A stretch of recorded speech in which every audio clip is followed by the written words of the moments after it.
노동자연맹 조직실장 하다가 그 지난번 민중 총궐기라고 중랑기동이 돌아가셨던 집회 있지 않습니까?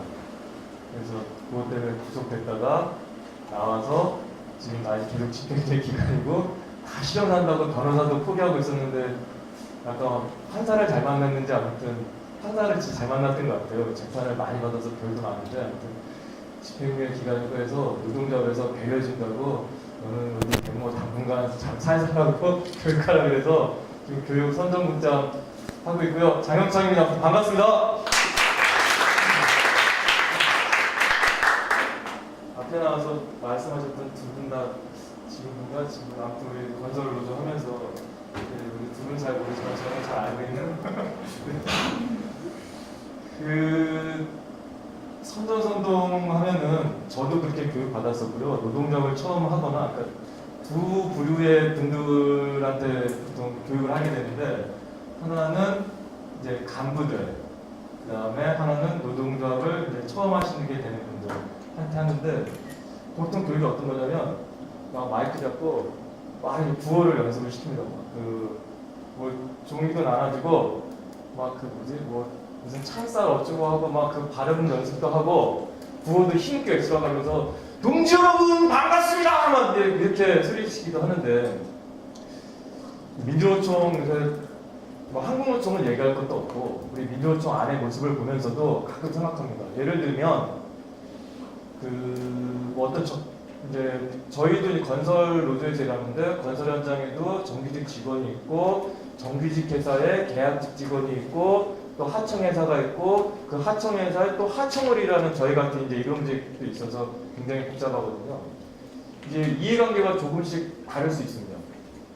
저희 건설 일용 노동자들이 일당을 올리자고 투쟁하면 같은 민주노총 조합원인 우리 건설 기업 동지들께서 연대하고 그러면 좋겠는데 막 이제 걱정을 사장님의 마인드를 가지시고 공사비가 올라가면 어떡하지 막 괜한 걱정을 하세요. 자기 돈 나가는 게 아닌데 또 반대로 물론 일용직 노동자도 정규직 신청 어떤 면에서는 물론 있는 사람이 없는 사람 심정 이해해줘야죠.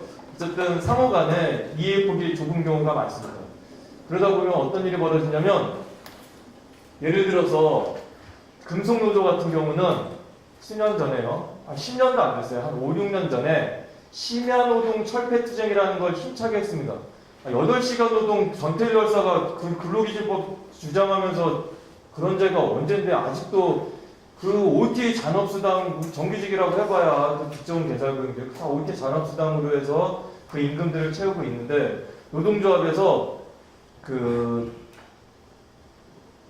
조합 간부들은 현직들은 당시 이제 집행부에서는 심야노동 철폐하고 뭐 근로시간 단축하자, 노동시간 단축하자 이런 투쟁을 하면 옛날에 노조 좀 하셨다는 선배님들이 외려 선동을 하십니다. 돌아다니면서 니들이 말이야 이 새끼들이 내가 지금 애가 대학교 들어가는데 우리 애들 학자금 어쩌고 하면서 동지들 그러니까 동료들은 전 지부장님 그런 마음이 있는데 동복정은 노동시간 축소도 좋고 다 좋은데 임금이 하락되면 어떡하나 걱정하는데 말을 못하고 있는데 전 지부장이라는 분이 그렇게 막 서들고 다니면은 거기에 확 우해가지고 막 안 되잖아요. 잘. 그래서 그런 분들이 보면은 전에 몇 년씩 87년도에 머리띠면 막 이렇게 하셨기 때문에 구호에 치는 것도 멋있고 사람들이 막 뻑갑니다. 그러면 그런 사람들이 아들, 딸 잘 키우기 위해서 말은 맞죠. 아들, 딸 잘 키우기 위해서 돈을 많이 벌겠다는 얼마나 순박한 얘기입니까. 다 그렇게 하고 싶은. 그러니까 우리는 심야하고 지랄이 구간에 24시간씩 열심히 벌 수 있을 때 벌어야 됩니다. 동지 여러분 투쟁! 이제 이런 게 과연 올바른 선동일까? 그 선동이라는 건 뭘까? 이런 고민을 저도 조직실장으로서 이제 같은 업무로서도 우리 조합원들과 예를 들면 부끄러운 얘기라고 해야 되나요? 건설노조 지금 우리가 하는 핵심 사업 중에 뭐가 있냐면 이주노동자를 쫓아내고 있습니다. 현장에서 지금.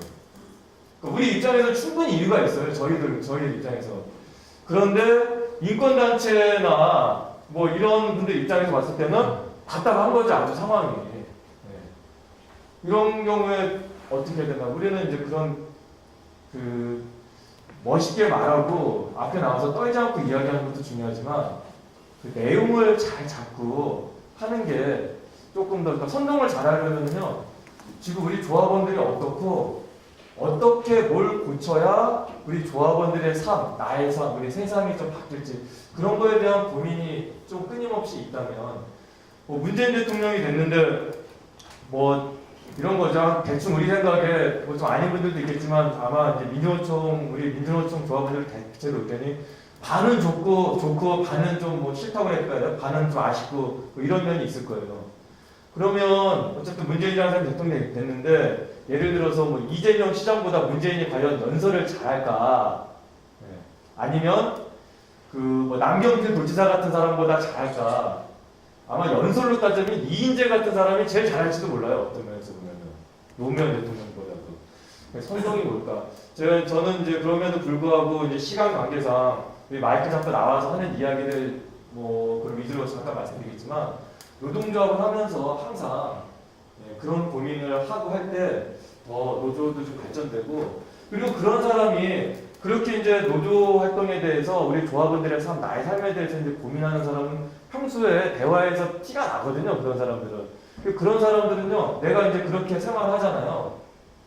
그래서 그러면은 굳이 힘찬 목소리로 연설하지 못해도, 사람에 따라서 어떤 놈 마이크 잡고 잘 떠드는 놈 있고, 연습에도 좀 떨리는 사람 있고, 그건 어쩔 수 없는 거예요. 물론 연습하면 확실히 좋아져. 우리는 그 연습을 오늘 할 거고, 노래방 가서 노래하시는 거 생각하면은 그래도 좀 잘하는 사람 있고 못하는 사람 있지만, 하면 그래도 조금씩 다 늘거든요. 다 잘하게 돼 있어요. 그럼에도 불구하고 조금 자기가 그런 어떤 테크니컬한 부분이 약간 부족하다 하더라도 일상에서 동지들이 나의 진심을 알고 있다면 작은 목소리로 얘기해도 다 같이 파업되고 틀어뜨리지 않고 같이 싸울 수 있을 겁니다. 먼저 그 앞에 나와서 한 번씩 뭐 특별히 격식을 구애받지 않고요. 아까 인사를 잠깐 하셔가지고 내가 하려고 그랬는데 벌써 시간이 했지만 인사를 한번 하겠는데요. 나오셔가지고 편하게, 여기 지금 사업장이 다 조금씩 다르죠. 그러니까 서로 다 이름 다 아시나요? 다 외우는 건 아니죠. 그러니까 그래서 자기 좀 PR도 하시고 자기소개 하시고요. 여기 참석한 이유, 강명용 지부장이 눈치 줘서 어쩔 수 없이 뭐 나오신 분도 계시고, 뭐 그런 솔직한 얘기, 아니면 지금 우리 현 사업장이 뭐가 있는데 이런 것 좀 해보고 싶은데 아직 잘 못해가지고 뭐 이런 등등. 그 다음에 그래서 우리 사업장에서 그 해결해야 될 가장 큰 이슈가 뭔지, 무엇까지, 이 순서는 자유롭게 하셔도 되는데 이런 내용을 포함해서 간단하게 인사해 주시고요. 사업장이라고 말씀드렸지만 판단하셔가지고요. 우리 사업장 문제를 해결하기 위해서는 진보정당을 집권하게 만들어서 우리 진보정당 출신 대통령을 이래서 사업장 문제가 해결될 수 있는 거예요. 실제로 우리 많은 부분들은 또 그래야 해결이 또 될 거기도 하고요.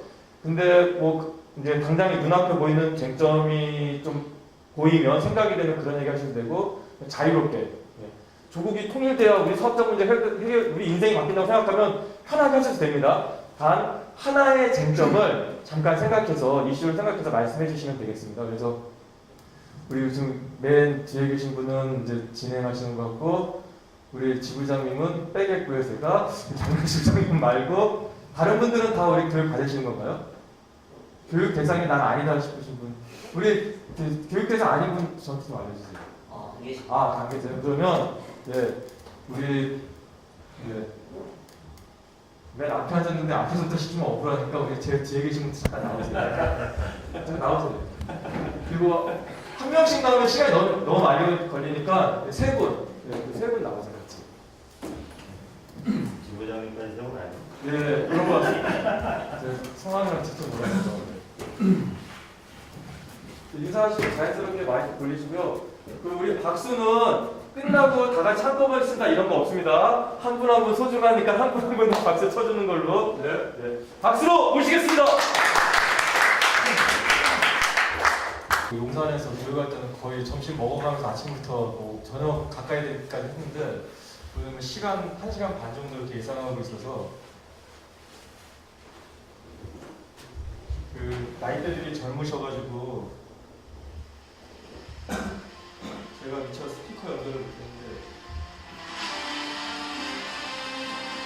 같이 부르진 않겠습니다. 시간명에서. 혹시 아시나요?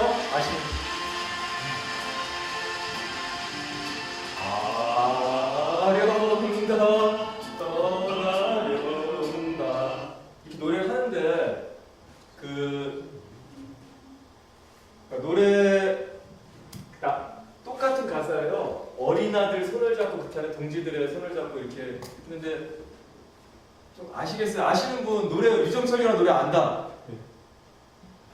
네, 일단 시간 관계상 네, 막상 사람들 모아놓으면은요 집회도 한두 번이지 할 게 없는 경우들도 있어요. 예전에는 우리가 스스로 노조에서 이제 노래패도 만들고 율동패도 만들고 했었는데 점점 그런 거 이제 전문 이제 동지들에게 맡기고 우리가 스스로 이제 안 하게 되는데요. 조합원들하고 뭔가 같이 하는 프로그램으로 이렇게 해보면 좋을 것 같고, 이거는 거절로도 조합원이 실제로 이제 개사했었던 노래예요. 간단한 영상 하나 좀 보겠습니다.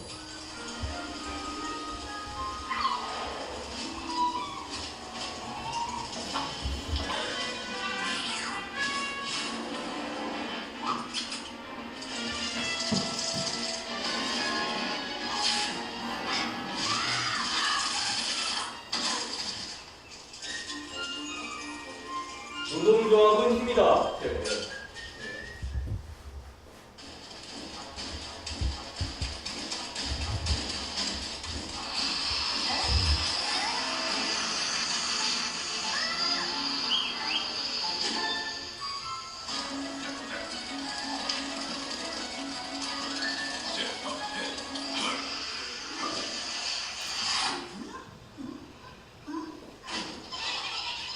네, 노동조합은 힘이다. 마지막으로 펭귄입니다.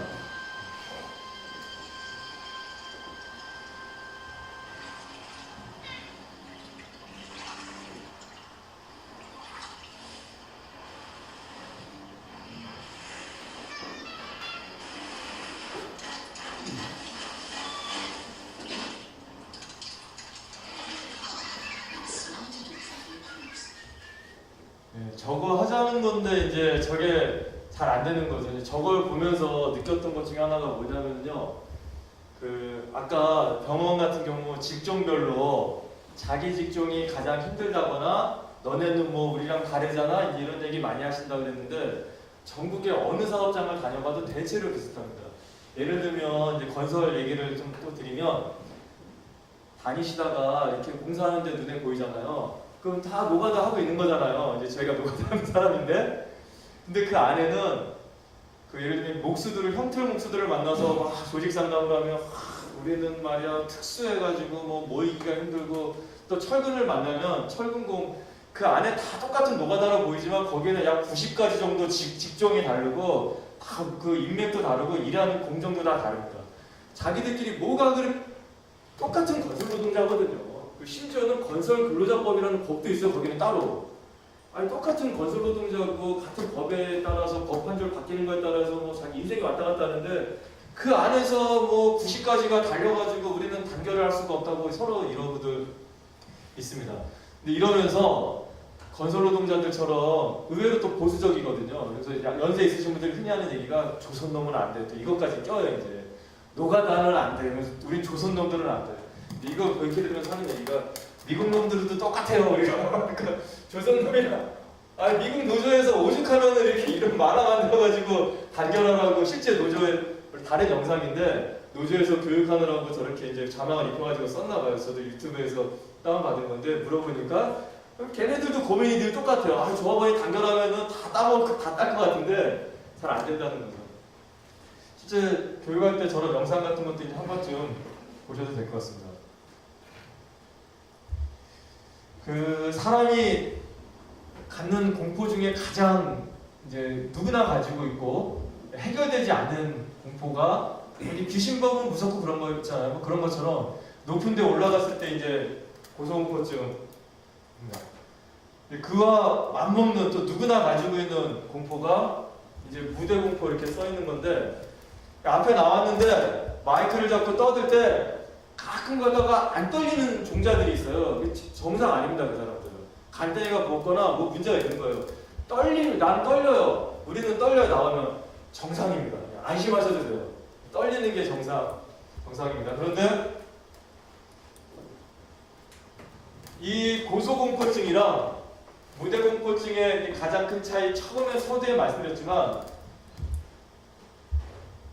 문재인 대통령이 뭐 얼마나 우리 아무튼 뭐 어디나 특전사 가고 공수부생 가서 낙하산 뭐 뛰내렸다고 뭐 이렇게 다 마음에 드는 건 알지만 그래도 이제 일반적인 사람이 대통령 되고 그래 좀 옛날보다 정상화되는 거죠. 나라가 이제 더 좋아져야 되겠지만 낙하산 메고 한두 번 뛰어내렸다고 해서 세 번째 뛰어내릴 때 안 떨리는 게 아니죠. 이게 이제 조금 익숙해지기는 하겠지만 그런데 무대공포증 또 처음에 노래방 말씀드렸지만 저랑 아마 연배가 조금 젊으신 분도 계시고 비슷한 분도 계신 것 같은데 이제 제가 이제 머리만 허이치 몇 살 안 먹었습니다. 이제 45인데 이제 저희 중고등학교 다닐 때만 해도 연습장 스프링노트에다가 노래 가사 적어가지고 노래방 나오기 직전이었던 것 같아요. 어떻게 한번 연애질 한번 해보려고 그 노래 가사 한두 번 저 초등학교 6학년 때 그 희나리 가사를 적어가지고 그걸 반에서 친구들이랑 부르고 그렇게 해서 조금 익숙해진 노래가 있으면 지금도 그런 인간들 있잖아요. 노래방 가면 지가 전세 내고 마이크 안 놓는 인간들 있지 않습니까? 이거는 연습한다고 해서 바로 해결되는 건 아니지만 이거는 거의 어떻게 보면은 오버해가지고 위원장님들 중에서 그런 분들이 있어요. 저 친구 투쟁 열심히 해가지고 어떻게 하다가 위원장이 됐어. 위원장 한 2, 3년 하고 나니까 이제 마이크만 잡으면 이제 30분 이내에 이제 조합원들 땅 쳐다보고 달팽이 그리고 있고 막 땅 파고 있는데 혼자 흐르는 아무튼 이거는 이제 쉽게 극복이 가능합니다. 우리가 이제 선동 교육이라 그랬는데요. 선전선동, 그러니까 선동이 뭐냐라는 거를 먼저 설명해 보려고 이것저것 궁리하다가 한자를 이제 찾아보게 됐습니다. 이게 선동이에요. 그래서 선전선동 그러니까 선자가 실제로 제가요 이제 박양희 동지를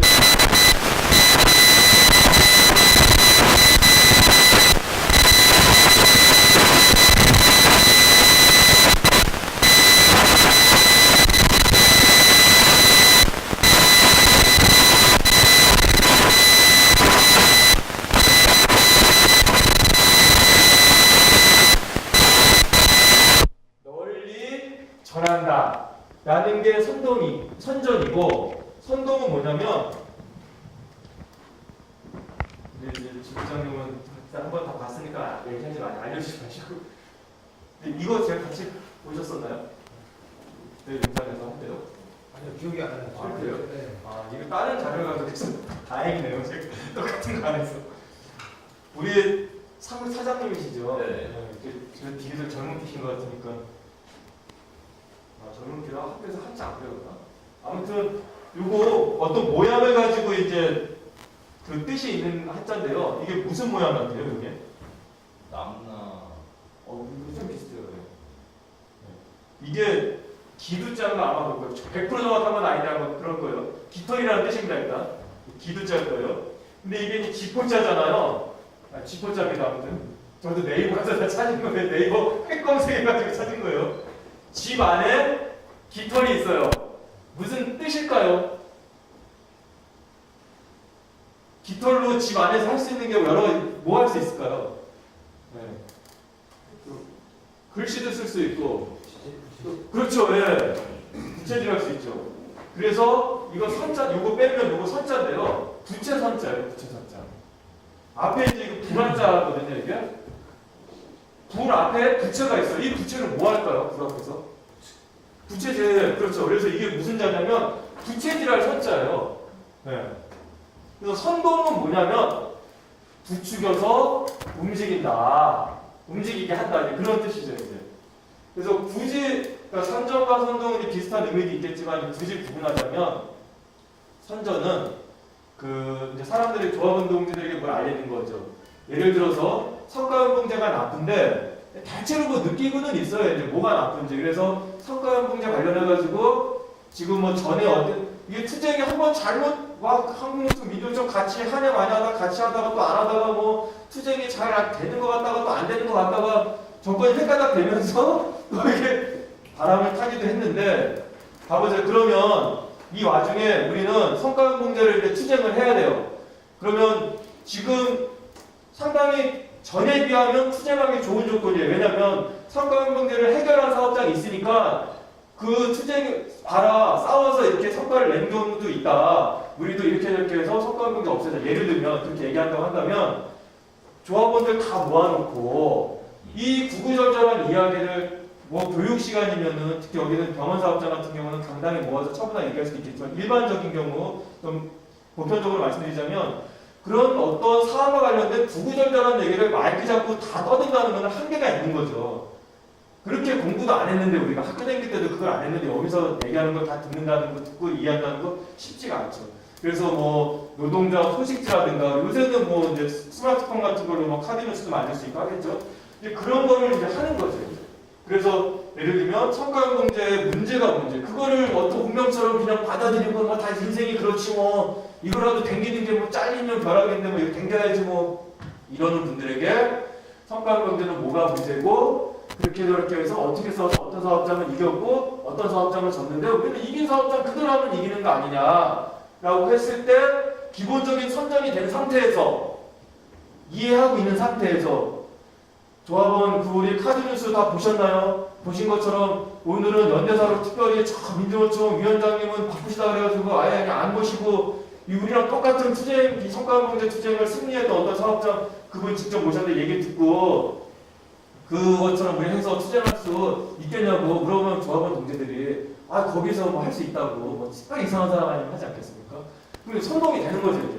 그래서 꾸준한 일상활동을 통한 선전으로 조합원들이 그 사안에 대해서 충분히 이해하고 있을 때 그러니까 노동자 그러니까 공부도 갑자기 막 한국고사 맞춰가는 거 없는 것처럼 꾸준한 성적이 바탕이 될 때 그리고 말하는 사람 앞에 선 사람의 어떤 진심이 느껴질 때 근데 그 진심이라는 거는 동지 여러분 힘차게 이렇게 똥판 잡아서 생기는 게 아니라 평소에 아는 거죠. 물론 제가 이제 노무관리자처럼 말을 하면 안 되지만 이런 거 있어요. 좀 건설 노동자 우리 이제 일용직이다 보니까 술 먹고 안 나오시는 분들이 가끔 있어요. 술 먹고 근데 이게 또 팀으로 작업을 하다 보니까 한두 명 안 나오면 나머지가 골 때려요. 물론 일단은 더 받아가거나 안 나온 놈은 일단 못 받아가고 그만인데 그래도 하던 패턴이 있는데 한두 놈이 빠지면 놈이 아니라 이제 한두 우리 동지가 빠지면 나머지 어차피 힘들어요. 근데 그런 사람이 맨날 월급만 받으면 술 처먹고 제끼고 하는 인간이 동지 여러분 힘차게 그러면 아유 일이나 똑바로 해 이 새끼야 이런 생각이 나겠죠. 그게 되겠습니까 그게? 그래서 노동자의 일상활동과 평소에 내가 얼마만큼 동지들에게 주변 동지들에게 신뢰 있는 사람이었냐가 상당히 어떤 결정적인 영향을 주는 것 같아요. 그래서 어떤 계속 반복되는 얘기지만 말을 잘하는 멋있게 하는 것도 중요하지만 그 사안에 대해서 우리가 공부를 해야 돼요. 공부를 어려워요. 우리 노가다도 공부를 합니다. 저희 건설노조도 공부하는데 건설노조가 공부하는데 건설노조 아닌 노조 공부 두 배로 하셔야지. 우리 다 공부 안 해가지고 노가다 전부 다 똑같이 야 이 새끼야 이거 전국장 내가 엄마 말 안 듣고 선생 말 안 들어서 여기 노가다 하고 있는데 네가 네 교육을 듣냐 하면서 그래도 이제 공부하거든요. 그래서 저분들에게 충분히 납득할 수 있게 설명해야지 목소리 계속 크다고 막 우겨가지고 나오라고 이렇게 해서 돼. 아유 21세기인데 그게 그러면 안 되는 거죠. 몇 년 전에 그 건설기계 이제 수급 조절하자고 막 건설로도 막 총파업하고 막 그랬었습니다. 똥투 막 불삭돼가지고 레미콘에서 총파업하고 그랬는데 그 수급 조절이라는 게 뭐냐면 택시 개인 택시 정해져 있잖아요. 그러니까 더 내가 그냥 일반 회사 영업용 택시 한다고 해서 아 나 이제 돈 좀 모았으니까 내일부터 개인 택시 해야지 해서 개인 택시 함부로 사는 게 아니잖아요. 기존에 택시 하던 사람이 팔아야 그 차 살 수 있단 말이에요. 차대수가 정해져 있어가지고 화물차도 그렇거든요. 2002년도에 화물연대 만들고 이제 나름 수행의 성과였죠. 왜냐하면 IMF 끝나고 할 거 없으니까 뭐 통닭집 차리거나 뭐 화물차 뽑거나 그러니까 이제 막 마당만 되니까 이제 수급 조절을 했죠. 그래서 덤프 레미콘 건설 노조도 수급 조절하라고 이제 막 데모를 이제 하는 거예요. 상경 투쟁하고 막. 그래서 이제 이 사진이 이제 건설 노조가 수급 조절을 하는 집회인지 알았는데 그거 아니고 수급 조절 결사반대 결의대회. 과천에서 아까 그 건설노조도 저희도 이제 하고 과천 가서 이제 집회했고요. 며칠 상관으로 이분들이 오셔가지고 수급조정 반대 집회를 하셨습니다. 우리는 이제 수급조정 하자는 집회했고 돈이 많으셔가지고 집회 해보시면 알겠지만 이 상복도 꽤 비싸요. 이게 살려면 우리 그래가지고 한두 명밖에 한두 개밖에 안 사고 맨 앞에 이렇게 세워가지고 행진할 때나 하고 그러는 거지.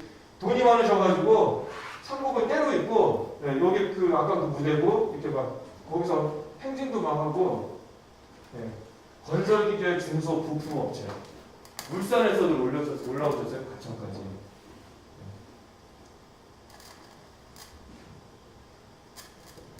노동조합 간부 아니 저 누군지 모르겠는데 이제 저분한테 실례지 모르겠는데 이게 인터넷에 있는 사진이에요. 제가 찍은 게 아니라 수급조절 반대. 건설노조는 수급조절 쟁취해가지고 했겠죠. 똑같은 거 똑같은 기획사에서 했을지도 몰라. 왜냐면 노조 상대라는 기획사가 몇 군데 안 되기 때문에 현대중공업 노조 간부입니다. 물론 저때 당시에는 민주노총 나가 있을 때였어요. 민주노총 아니었을 때였어요. 그 이때 제일 많이 온 사업장이 어디냐면 현대중공업이랑 두산인프라코어였습니다. 그때도 민주노총이었고 지금도 민주노총의 그 핵심 사업 금속의 주요 사업장 중에 하나입니다. 두산중공업. 이분들 입장에서는 수급 조절이 된다는 것은 차가 그만큼 안 팔린다는 얘기예요. 덤프 운전수들, 불삭기 운전수들이 죽거나 말거나 차가 많이 팔려야 돼요. 그러니까 개별 노동자들의 입장은 그럴 수 있어요.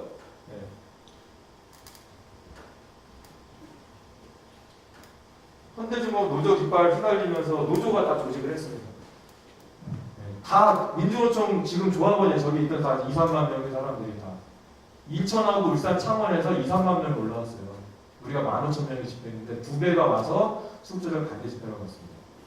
그러면 건설노조가 이 소식을 듣고 금속노조 니네가 그럴 수 있어. 금속노조 앞에다 집회 신고냈고 그거 그 앞에서 집회하면 내가 이제 건설노조 간부잖아요. 실제로 그때도 간부였고 지금도 그런데 동지 여러분 금속노조 새끼들이 어찌고저찌고 우리 투쟁을 방해하고 정부를 배려 반대로 압박해서 우리 투쟁이 좌초될 위기에 있습니다. 금속노조를 까부시러 갑시다. 동지 여러분 이렇게 하면 되겠습니까?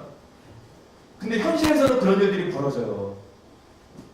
물론 건설이 제가 이제 이 사례를 말씀드리는 거는 민주노총 안에서 금속노조가 잘하고 있기 때문에 이런 정도 약간 흉을 봐도 큰 문제가 없을 거라고 생각하기 때문에 하는 거 오해하지 마시고 건설노조도 아까 뭐 이주노동자라든가 좀 이렇게 저희 입장에서야 정당하지만 옆에서 봤을 때 참 답답한 일들이 이제 많이 있다 그랬잖아요. 그러니까 개별 이런 일이 있을 때 정규직과 비정규직 문제 계속 나오잖아요. 철도 막 하고 물론 철도노조는 상대적으로 상당히 뭐 그 뭐죠? 그 이제 승무하시는 분 까먹었네. KTX 그분들 있잖아요. 승무 그분들 투자하는 것도 막 지원하시려고 애쓰시고 그런 걸 알아서 근데 대부분 이런 아까 장시간 노동 나의 개별 노동자로서 내 사업장의 조합원으로서 나의 이해와 요구 나의 주장이 전체 노동자의 이해와 요구와 혹시 배치되는 것은 아닌지 그런 거에 대한 고민이 있어야 되는 거죠. 왜냐하면 단기적으로는 전체 노동자들의 이해와 요구가 나의 것과 배치되더라도 내게 쟁취되면 단기적으로는 이익일 수 있습니다. 실제로. 그런데 인생을 좀 길게 보고 하루에 한두해 살고 말 거 아니잖아요. 그리고 우리는 애들도 이제 뭐 있으신 분도 있고 애들도 키워야 되고 만약에 자식까지 생각한다면 세상이 전반적으로 바뀌어야 되는 거죠. 이제 촛불 집회를 하는데 내 사업장의 현안이 지금 해결이 안 되는데 내가 정권이 바뀌거나 말거나 이런 생각할 수 있죠. 실제로 사람들 많이 그렇게 했고 근데 정권이 바뀌고 나니까 물론 애매한 진보 정권이 들어오니까 투쟁에 더 걸림돌도 되지만 어쨌든 박근혜 정권 시절 생각하면 그냥 훨씬 나은 면이 분명히 또 있는 거죠. 어떤 면에서. 그래서 저는 어떤 예로 말씀을 드린 건데 항상 좋은 선동은 뭐냐 계속 반복되는 얘기입니다.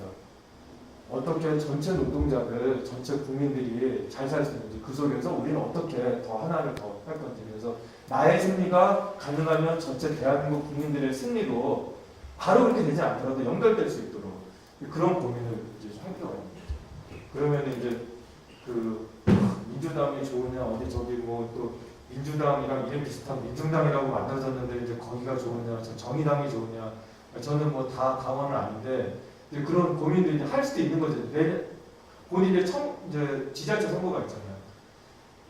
특정 정당을 지지하라는 게 아니라 이제 그런 고민도 이제 평소에 있을 때 조합원들과 그렇지 않으면 민주주의들 지침 내려오는 대로 그냥 좀 지침이 잘못될 수도 있는 거잖아요. 경우에 따라서. 그러니까 지침 반대대로 하라는 게 아니라 고민을 가지고 그런 얘기를 이제 할 수 있어야 되는 거죠. 조합원들도 답 아니기 때문에 지침 막 내려온다고 해서 다 따라하는 것도 어차피 아니지 않습니까? 고민을 함께해서 설득하는 이제 과정이 필요한 거죠. 아무튼 조합원들은 이런 이야기 들을 수 있는 것은 1년에 몇 차례 안 돼요. 집회에 어쩌다 나왔을 때. 그리고 뭐 정말 어렵게 잡은 교육 한두 번. 그런데 일상적으로 평생 아까 어떤 분이 전에는 좀 이제 직장생활 하시고 노조 이제 통해서 조금 생각이 바뀌었다는 말씀하셨는데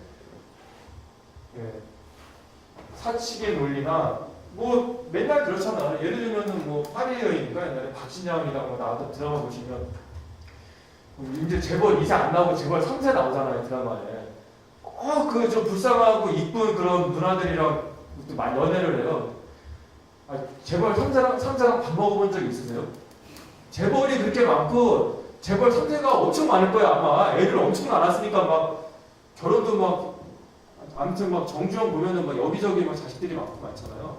만난 적이 없어요. 근데 드라마에서는 이제 그러니까 근데 국제그룹이라고 그 양정모 회장인가 전두환한테 회사 바뀌었다고 막 우리 생각에 전두환 나쁜 새끼 회사를 되돌려줘야 될 것 같아.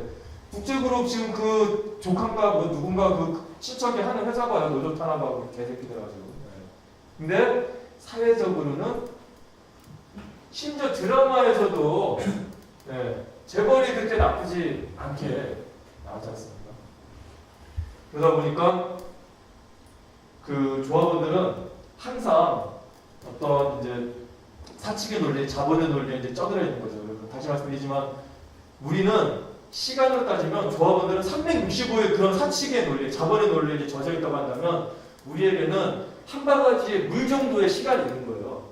근데 이거를 조합원, 그러니까 계속 막 비가 쭈룩쭈룩 내려가지고 다 적셨는데 한 바가지 물을 조합원 여기 어깨에다가 잘 해가지고 살살살 적셔줘야 되는데 바가지 들고 있던 걸 아무데나 확 찌끄리면은 그건 뭐냐면 조합원들과 대화할 수 있는 시간 혹은 이렇게 모임이나 교육을 할 수 있는 시간 전에는 우선 준비되어 있어야 되는 거죠. 한 바가지 물을 어떻게 조합원에게 적셔줄 수 있을지.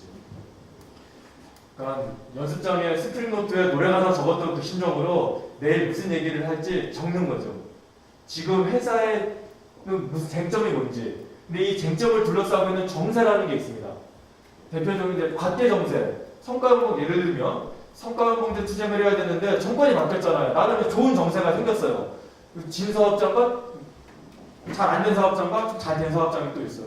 바깥 정세가 있고 내부적인 문제.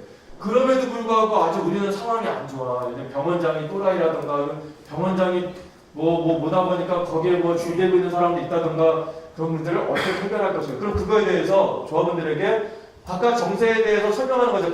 간명하게. 우리한테 유리한 국면이 드디어 조성됐다. 이 기회를 놓칠 것이냐. 그런데 우리 내부에는 아직도 이런 기회를 인지할 기회가 왔음에도 불구하고 여기저기 줄된 거 그 썩은 동아줄인지 모르고 그 동아줄 잡고 있느라고 아직 노동조합으로 단결하고 있지 못한데 지금 단결한다면 어디 사업장처럼 우리도 성과연봉제 폐지하고 기분 좋게 재밌게 일할 수 있는 다시 일상병원 만들 수 있지 않겠냐. 동지 여러분 올해는 진짜 똘똘 뭉쳐가지고 투쟁 한번 즐겁고 힘차게 같이 한번 해보시겠습니까? 이렇게 얘기가 나와야 되는 거죠.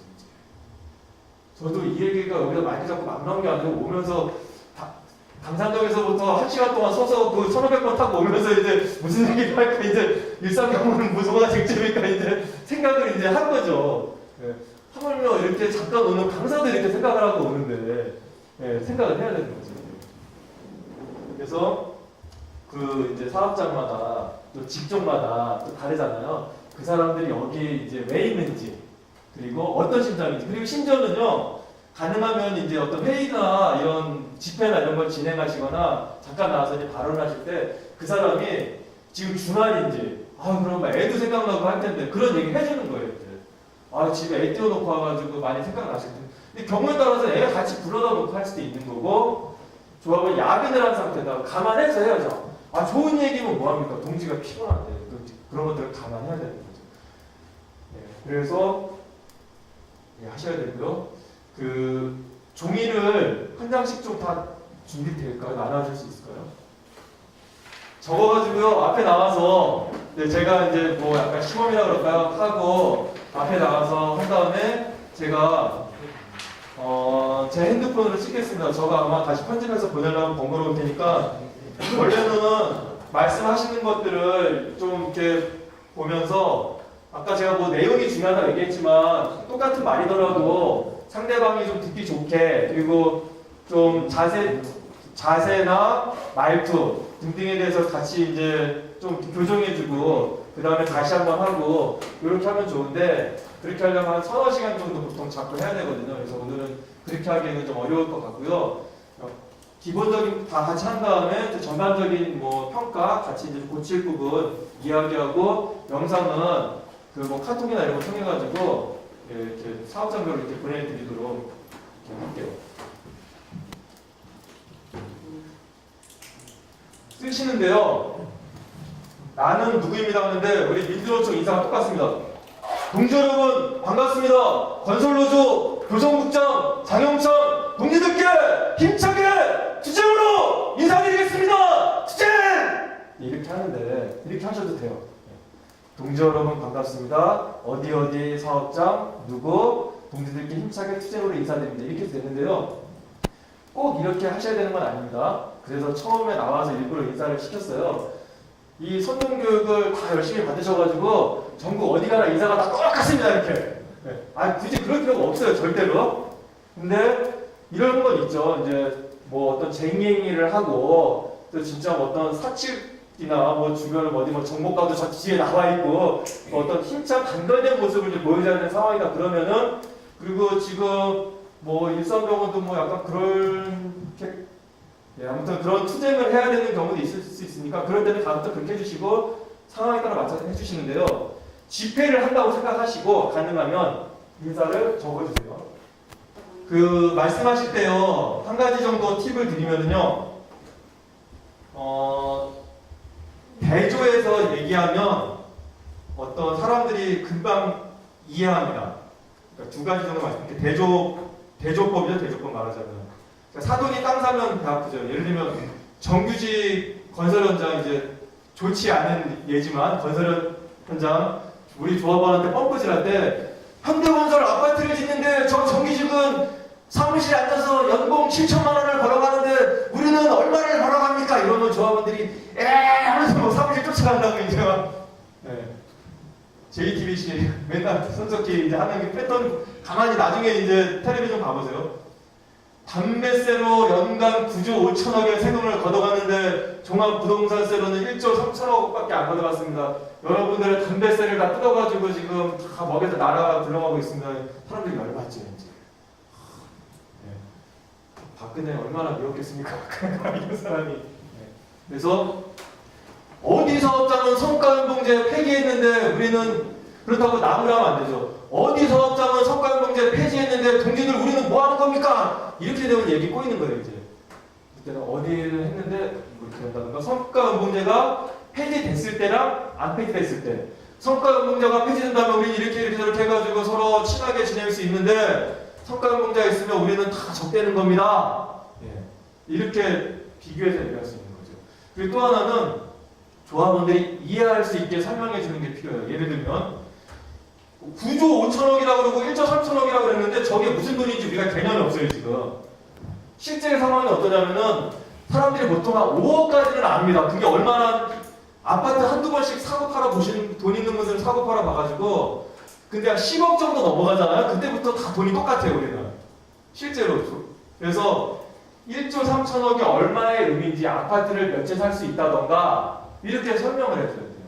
혹은 지금 뭐 학생들 지금 뭐 이 돈이면은 정상적으로 이건데 종합부동산세를 제대로 거치면 뭐를 더 거둘 수 있는데 그 돈이면은 우리 학교 비정규직 지금 막 돈이 없어서 안 해준다고 지랄하고 있는데 다 정규직화 해주고도 남은 돈이다 라던가 그렇게 이제 정확히 이해할 수 있도록 설명을 해주시면 좋겠습니다.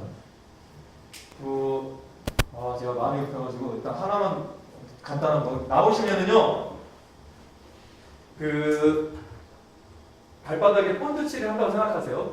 나오셔가지고 그냥 고정 자세로 말씀을 하십시오.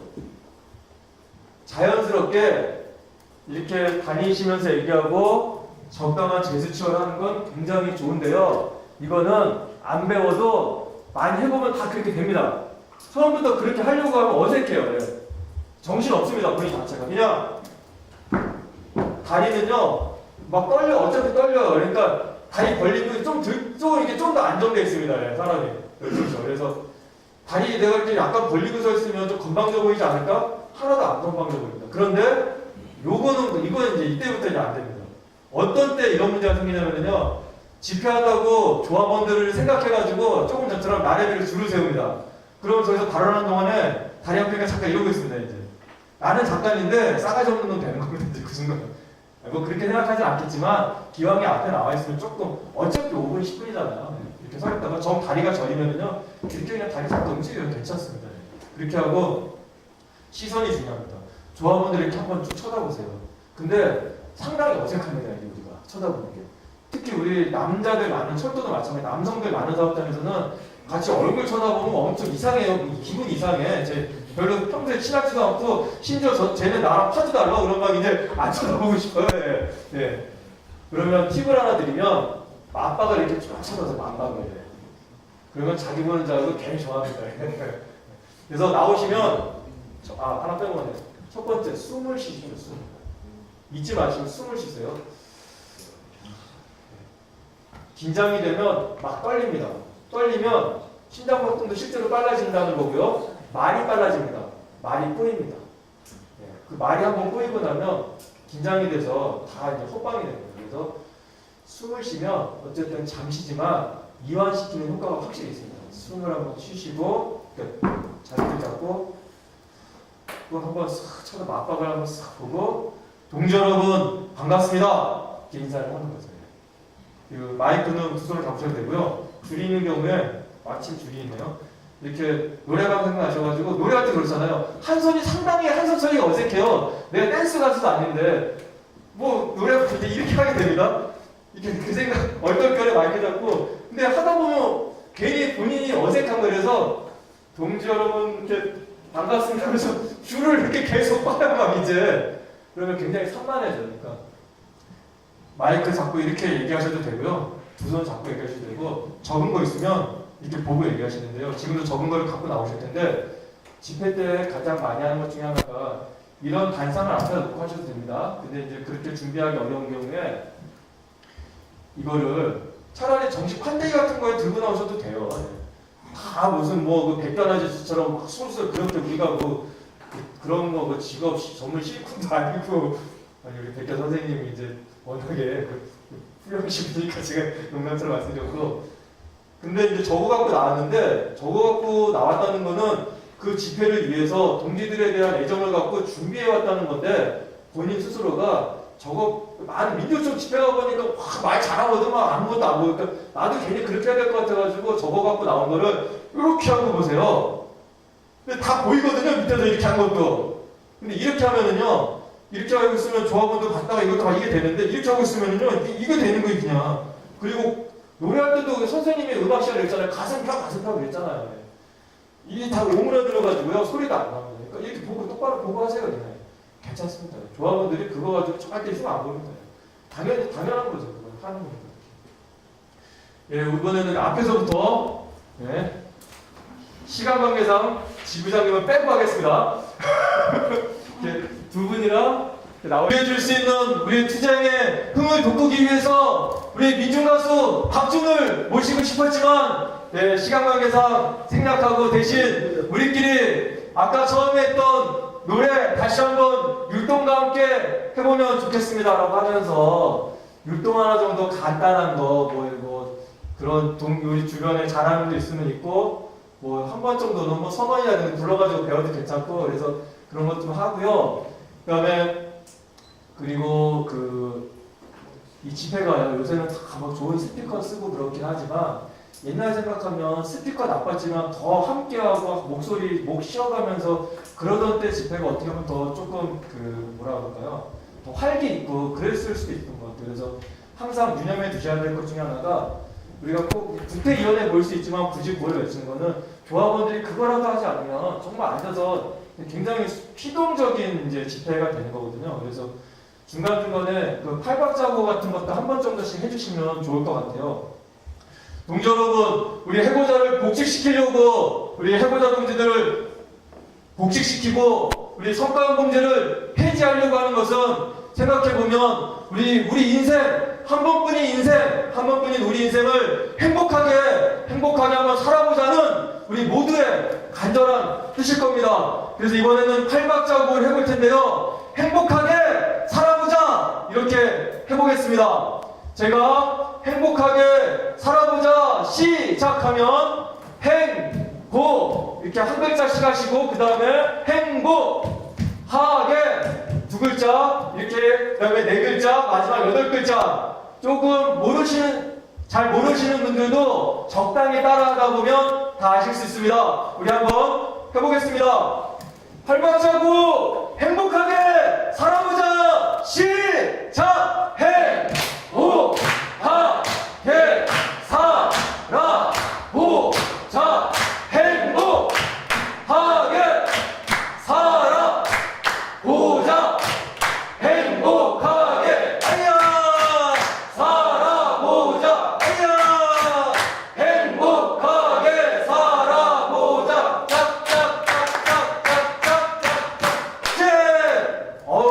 우리 동지들 이렇게 하나님께서 하시는 거 보니까 이번 투쟁 반드시 꼭 승리할 수 있을 것 같습니다. 서로에게 힘찬 격려의 박수 한번 쳐주면 좋겠습니다. 한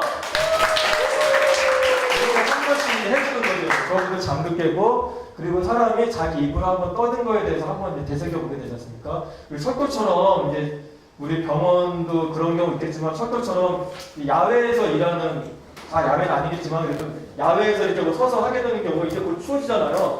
집회하는데 조합원들이 다 주머니에 손 넣고 있습니다. 그러면은 우리가 어떻게 되냐면 조합원 동지 여러분 주머니에 손 넣고 고개 숙이고 이렇게 해서 투쟁이 똑바로 되겠습니까? 이렇게 할 수도 있지만 그래도 나와준 조합원들 안 나온 놈들도 있는데 거기 나와서 주머니에 손이라도 넣고 얼마나 고맙습니까? 오죽 추우면 손 넣고 있어. 그런 경우에 이 팔박적을 어떻게 하시냐면 발로 부르면서 하시는 거예요. 동지 여러분, 오늘 날씨가 엄청 추운데 그러다 보니까 구호도 못 외치고 주머니에 손 끼고 계신 동지들 계신데요. 우리 날씨 추우니까 손을 다 주머니에 한번 넣어보세요. 어디 김영 빨리 넣어봐. 이렇게 10대 이렇게 하는 거예요. 팔박작으로 한번 해볼 텐데요. 다 해보셨으니까 아실 겁니다. 이번엔 박수 치지 않고요. 발을 부르는데 힘차게 동동 부르듯이 발을 부르면서 해보겠습니다. 이렇게 실제로 쿵짝쿵짝 뛰는 거죠. 8번 이렇게 뛰고 나면 그렇게 한 2-3번 해주잖아요. 그 다음에 이번에는 손도 좀 녹았으니까 구호 한번 힘차게 외쳐봅시다. 그런 자연스러워지는 거죠.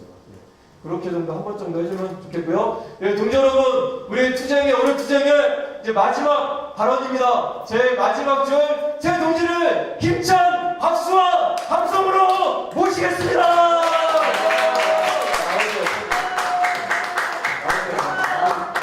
짧다면 짧고 길다면 길고 좀 9시에 넣어버렸네요. 지금 시간이 너무 죄송하고요.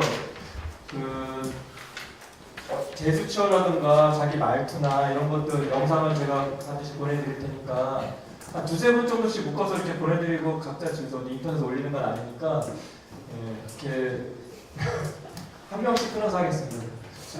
개인정보 보호 차원에서 보시면 본인들이 이제 느끼실 거야. 제가 같은 사업장 이렇게 철도 병을 같이 보니 왜냐하면 다른 분들 한번 보셨지만 이렇게 보다 보면 나는 우리 위원장님이랑 역시 다르구나 나도 이렇게 해야 되겠구나 이렇게 좀 느껴지는 걸 거예요. 그래서 다 많이 말을 했고 행사나 아니면 조합원 어떤 근무인데 저 친구랑 얘기하고 싶다 그러거나 모임이 있다거나 내일 특히 집회가 있다거나 그럴 때는요 반드시 전날 주무시기 전에 엎드려가지고 이렇게 종이에 지금 적으셨던 것처럼 그걸 기억하세요. 앞에 나가서 잠깐 얘기하기 전에 자기소개하고 할 얘기랑 구호랑 간단하게 적었잖아요 지금요. 그 경험을 기억하세요. 그래서 그렇게 적으시는데 토시 하나 빼먹지 말고 꼭 다 그게 아니고 적절하게 적으시면 다 하실 수 있습니다. 그러니까 주무시기 전에 하고 가능하시면 소구를 말로 적으면 제일 좋고 여건이 안 된다면 소구를라도 발언할 내용을 한번 얘기해 보세요. 그리고 집에서 여건이 된다면 말을 하세요. 그리고 집에 뭐 한번 이렇게 들어보게 하고 그 다음에 발언이 끝난 다음에 행사가 끝난 다음에 내가 진행자였다, 집회 사회자였다, 뭐 회의의 진행자였다. 그러면 주변의 사무국장이나 이런 분들에게 나 오늘 어땠냐? 고칠 점과 잘한 점을 한두 가지씩 꼭 물어보시고 누가 나한테 물어본다면 꼭 성심성의껏 고칠 점까지 말씀해 주셔가지고 한 번 행사가 끝나고 나서 한 가지씩 고치면 예, 반드시 그 사람은 위원장 됩니다. 3년 있다가 예. 적어도 후보군에 오를 수밖에 없고 예, 오늘 좀 아무튼 짧아서 아쉽긴 하지만 예, 더 길어지면 절대 안 될 것 같아서 이것으로 마치겠습니다. 협조해 주셔서 잘 참여해 주셔서 고맙습니다.